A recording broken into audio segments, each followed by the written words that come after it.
What's up, everybody? Welcome or welcome back to another episode of the Bo Knows Real Estate Podcast. My name is Bo Bullard. I'm with Pioneer Title Agency here in Arizona.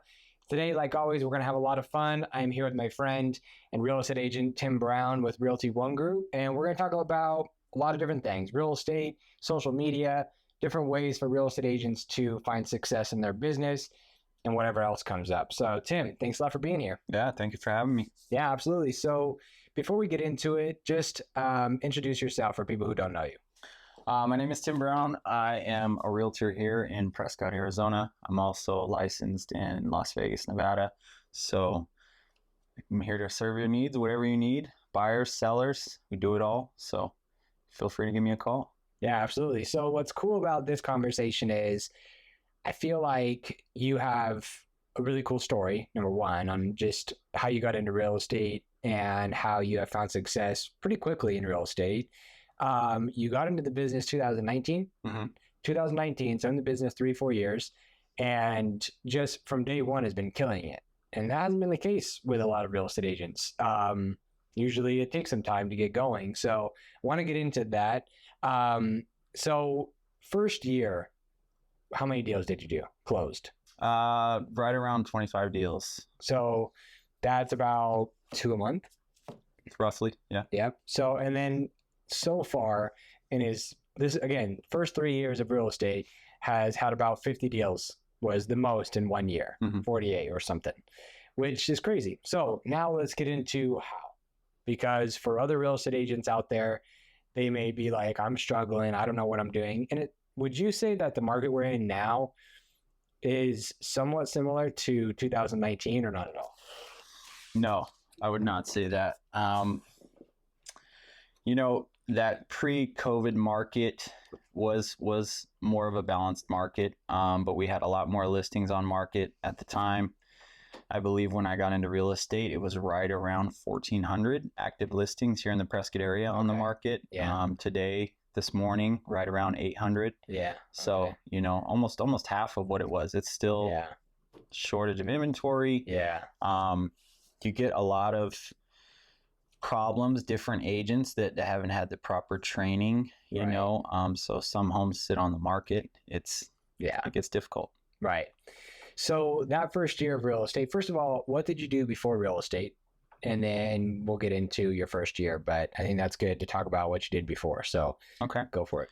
Well, the thing that really made me want to get into real estate, I would say, I did construction when I was 18, fresh out of high school. I worked construction and I made pretty good pay. At the time, this was like 2005, 2006. The pay, I was getting like $25 an hour, which at that time was like triple, the minimum wage. Right.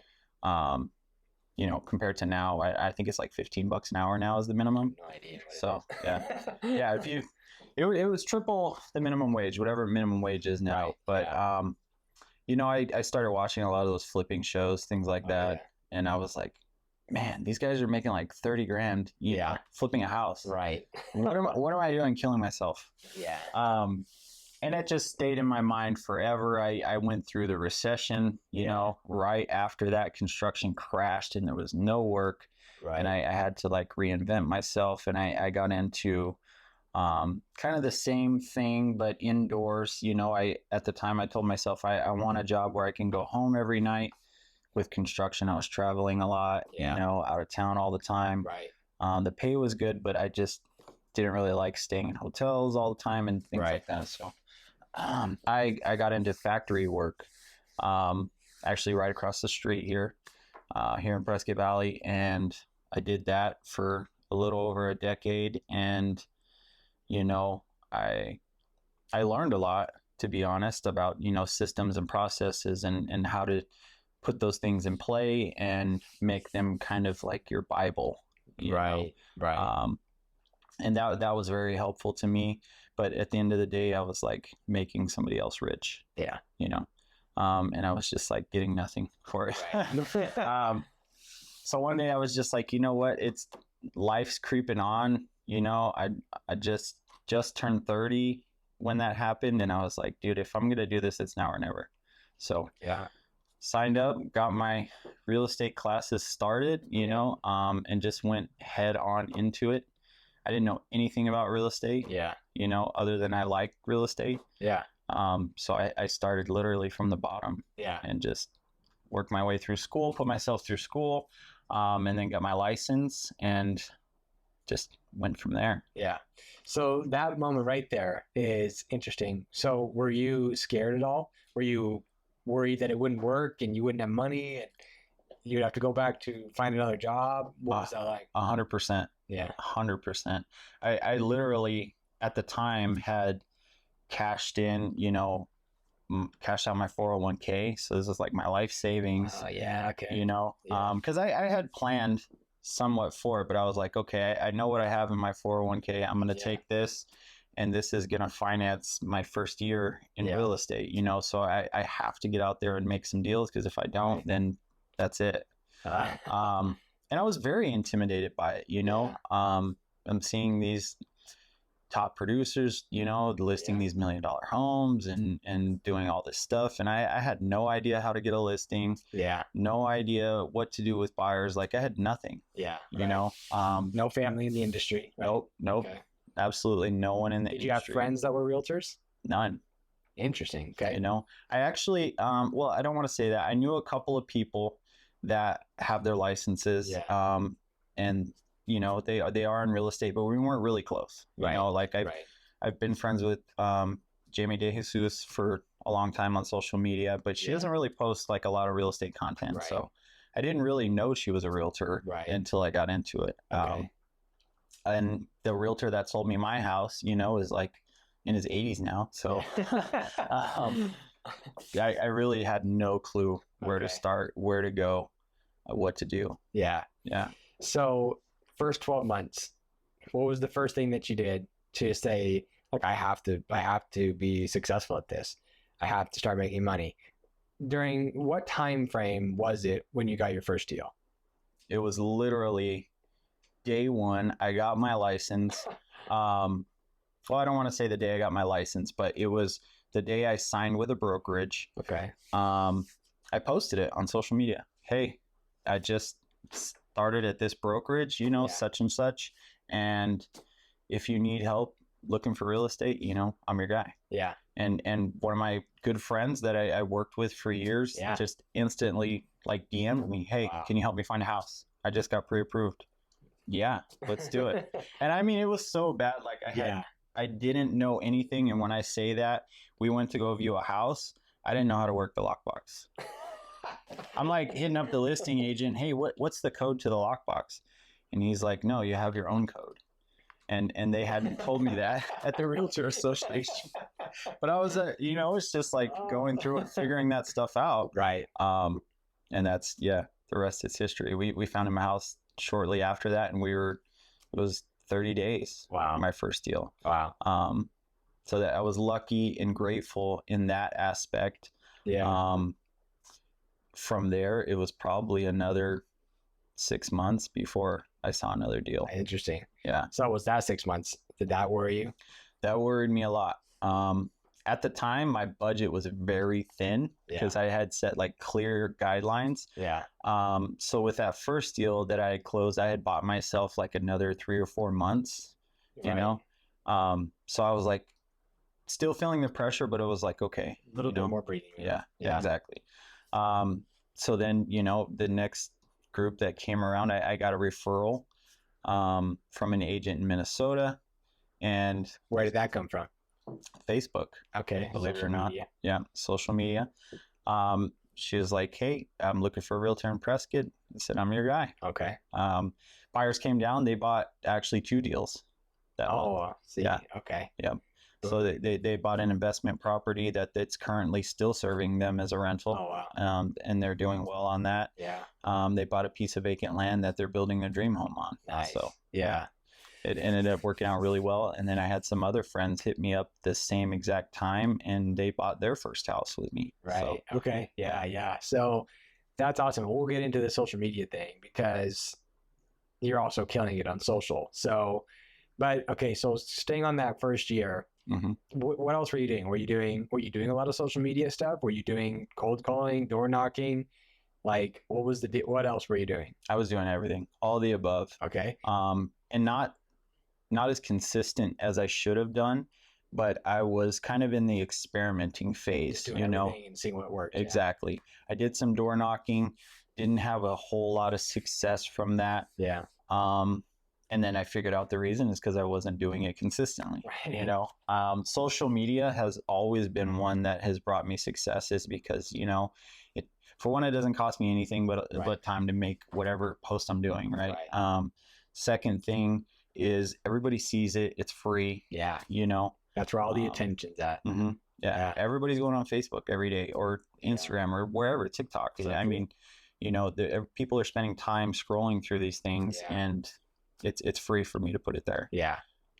Well, and that's the thing, is that it's free, and ironically enough, that's where all the attention's at. Mm-hmm. Like, I get asked all the time, what's going to happen with TikTok? Is it going to be deleted?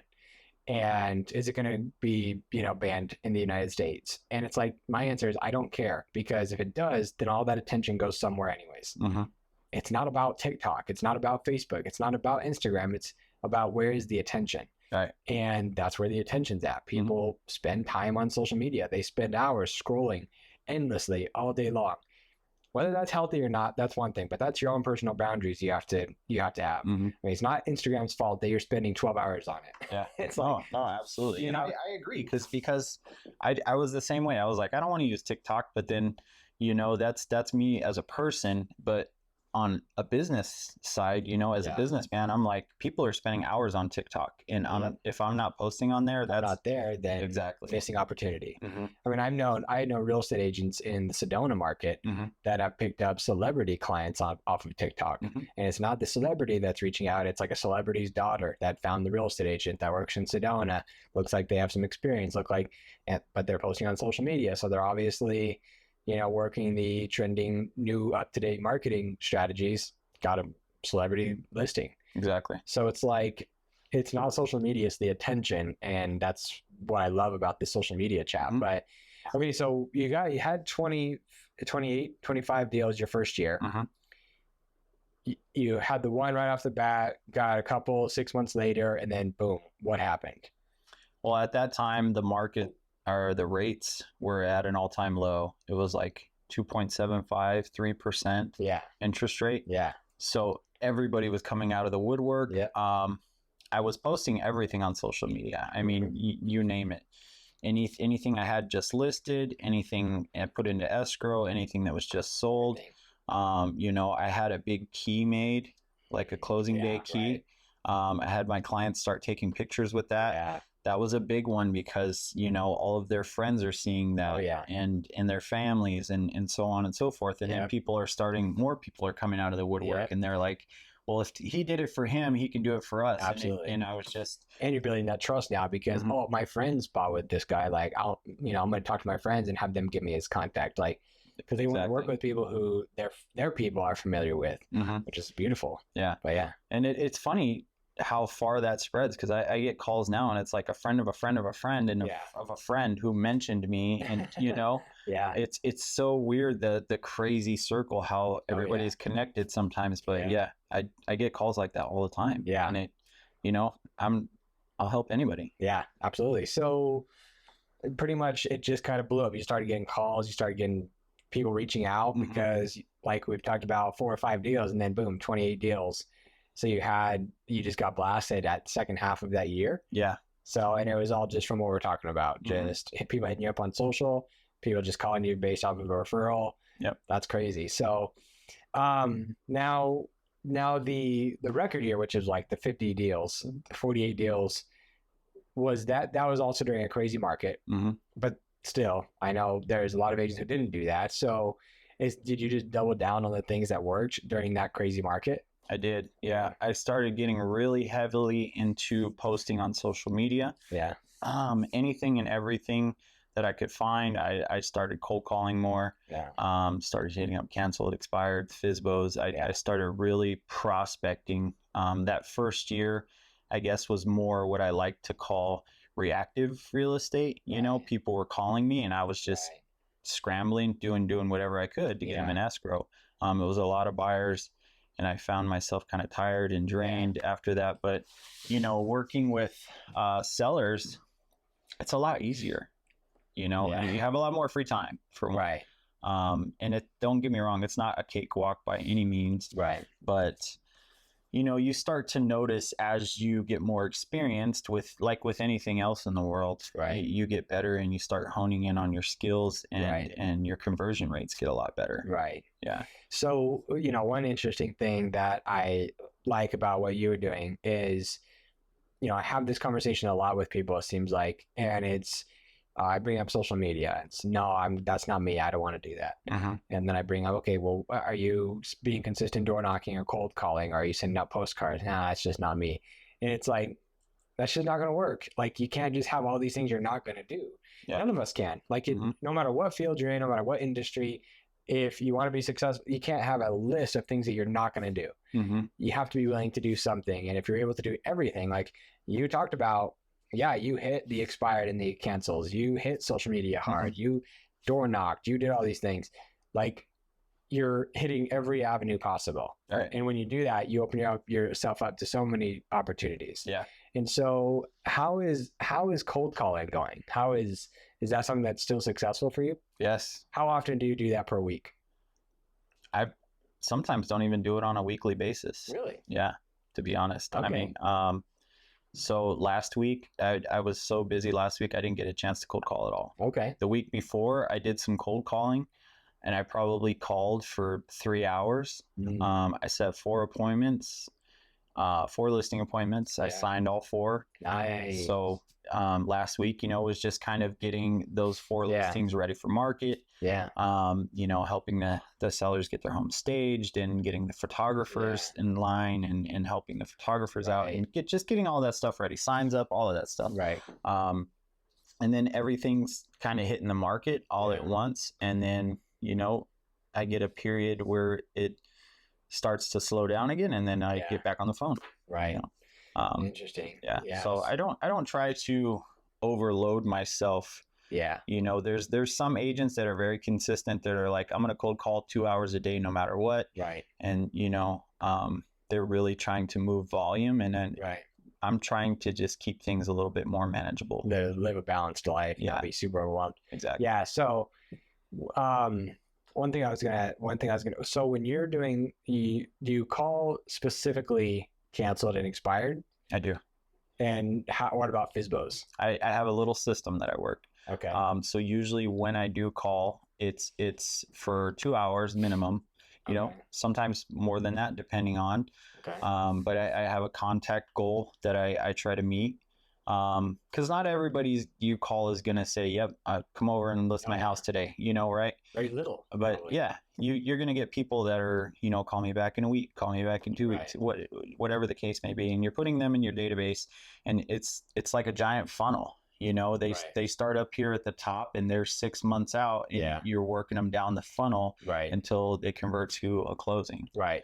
So you locked in 4 listings the other day. How many calls did that take? How many calls did that take? And then how many conversations did that take?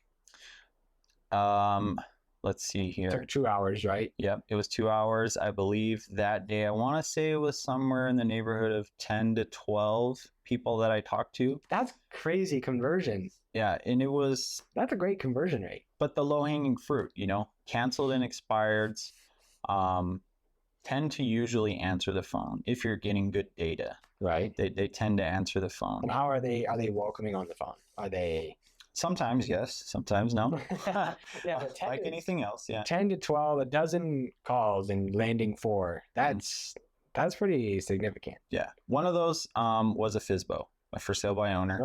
That I called, and they told me flat out, I'm not interested. And you know, I kept the conversation going though. Yeah. And at the end, she's like, you know, I'm a retired broker from another state.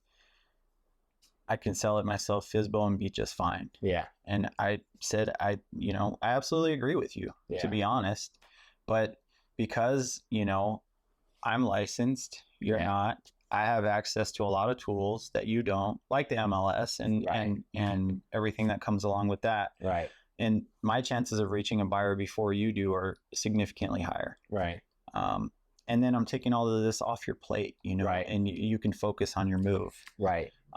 So at the end of the day, she was like, you know what? I asked you a lot of questions. You gave me all the right answers that I wanted. Yeah. So yeah, come over. Let's do it. Yeah. So we were talking about before the podcast, we were talking about there was a situation where a lady wanted to interview multiple agents.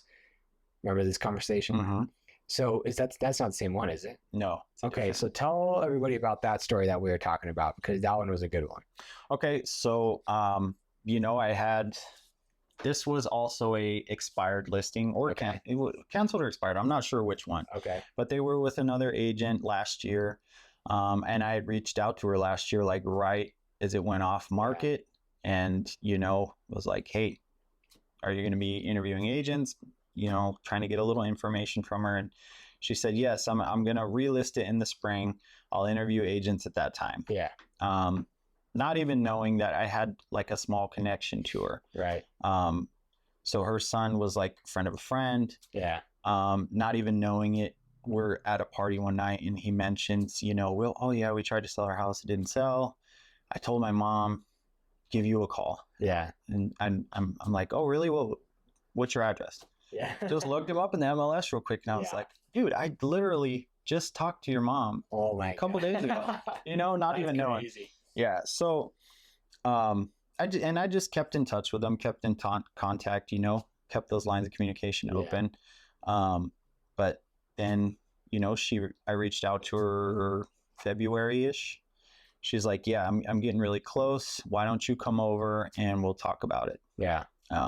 So I show up, and a big thing that where a lot of agents make a mistake too, that I feel like is they'll show up to a listing appointment, and if it's a friend, family, sphere of influence, whatever, right, they make the mistake of thinking that they have it in the bag. Mm-hmm. I show up prepared to no matter who I'm going to meet with, and right. I'm going to give everybody the same presentation no matter what. I'm not going to show up and just say, hey buddy, sign here, Yeah, right. So I show up, go over my listing presentation, and she's like, I'm going to tell you right now, I'm planning on interviewing 2 other agents, and I'm not going to have a decision today. I'm meeting with them over the weekend. I'll probably have a decision this coming Monday. Okay, fair enough. Yeah. So we're talking, we're going over the listing presentation. We get to the commission aspect of it, and she's asking me, and I'm telling her this is what I'm willing to do. Yeah. And she says, okay, she brings out her old listing contract. Hey, this is what my other agent was doing for me. Would you be willing to match that? And I look at the contract, and I think it's fair what she's offering me. So I kind of reeled her in a little bit and said, if you sign with me here and now today, I'll give you that deal. Yeah. And she looked at me, kind of a blank stare for a second, and said, you know what, let's do it.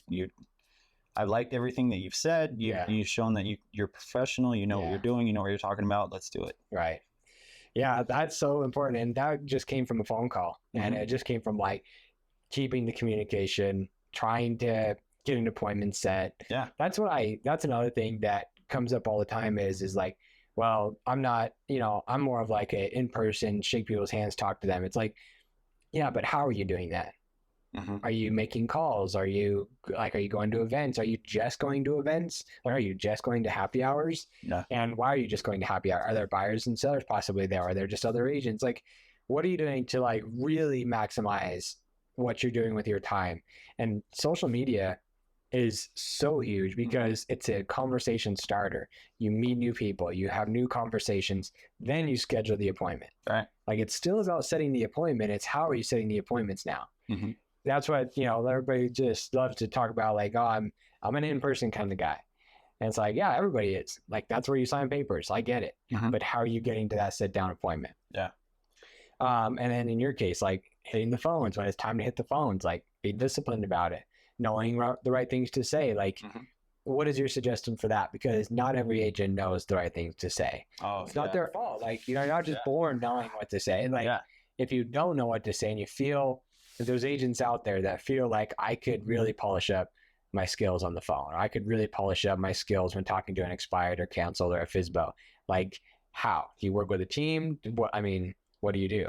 So there's a lot of different ways. And to be honest, the one thing I had to figure out for myself in real estate is there is no one size fits all. Yeah, right? It's what works for me might not work for you, and vice versa. Right. So it's finding the recipe that works for you, finding the right mentors that work for you.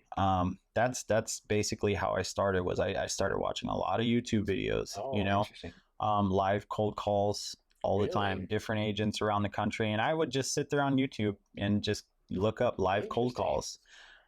So I've probably watched every single, influencer out there Yeah. do live cold calls. One of my favorites is Brandon Mulrennan. Okay. He's an agent, I believe, out of Michigan, but he teaches what he calls the FISBO Academy. Okay. And he lands FISBO deals all the time Dang. just by cold calling for sell-by owners. Yeah. But there's a ton of them out there that do it. Brian Casella is another big one. Oh, yeah, yeah. Yeah. Colton Lindsay is Brian another good one. Casella, isn't he here local? Brian Casella is Florida now. Is he Florida? Yeah. I just saw him post something on Facebook. I think that's funny that you bring him up. Mhm. So, okay. Yeah. So he was another big one because he also talks about mindset and things like Right. that. And one of the big things that agents struggle with is they, get discouraged easy. Yeah. You call someone and they say no, and they're just like, okay, and they hang up and never call again, and it's literally, I will keep calling someone in my database until they block me or they're telling me to F off, like I'm just going to keep calling because putting yourself in their shoes, if someone calls me and tries to solicit me Oh, yeah. and I'm not at that time, I'm really busy, I'm just going to say no and hurry up off the phone. Right. Right. But catching me at the right time, Right. it might be different. Well, and that right there is another huge thing for social media. Uh-huh. Like it's sometimes weird bringing it up because not everybody is a fan of it, but it's like, it really does come down to exactly that, except social media is a softer hit. It's a softer sell because, again, people choose to be on Instagram. They choose to be on Facebook, right? So if you're showing up every day and you're providing value about interest rates or about the appraisal or about the